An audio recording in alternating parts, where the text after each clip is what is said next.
Swarnandhra Pradesh 2047 vision document ఆవిష్కరణ కార్యక్రమానికి అధికారులు భారీగా ఏర్పాట్లు చేశారు. ప్రతిష్టాత్మకంగా ఈ కార్యక్రమం నిర్వహించాలని కూటమి ప్రభుత్వం నిర్ణయించింది. నేడు విజయవాడలోని ఇందిరాగాంధీ క్రీడా మైదానంలో ఈ విజన్ డాక్యుమెంట్ను ఆవిష్కరించనున్నారు.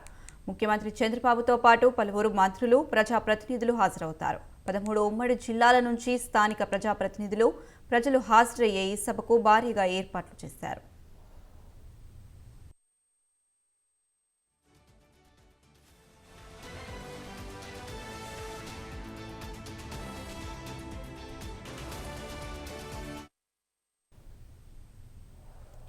సీనియర్ ఐఏఎస్ అధికారులు, జిల్లా పోలీసు యంత్రాంగం నిన్న ఏర్పాట్లను సమీక్షించింది. విద్య, మహిళా సాధికారత, సాంకేతిక రంగం, ఆరోగ్యం, వ్యవసాయం, స్వచ్ఛంద సేవా రంగాలతో పాటు ఇతర రంగాల్లోనూ విశేష సేవలు అందించాలని ప్రముఖులను అతిథులుగా ఆహ్వానించారు. రాష్ట్రంలోని వివిధ ప్రాంతాల నుంచి ప్రజలను తీసుకొచ్చేందుకు 500 బస్సులను సమకూర్చారు. వాహనాలు నిలిపేందుకు 24 బస్సుల కోసం 7 ప్రాంతాల్లో పార్కింగ్ సదుపాయం కల్పించారు. పోలీసులు భారీగా బందోబస్తు చేస్తున్నారు. విజన్ డాక్యుమెంట్ను ప్రతిబింబించే విధంగా 10 ప్రశ్నలు ఏర్పాటు చేసినట్లు అధికారులు తెలిపారు.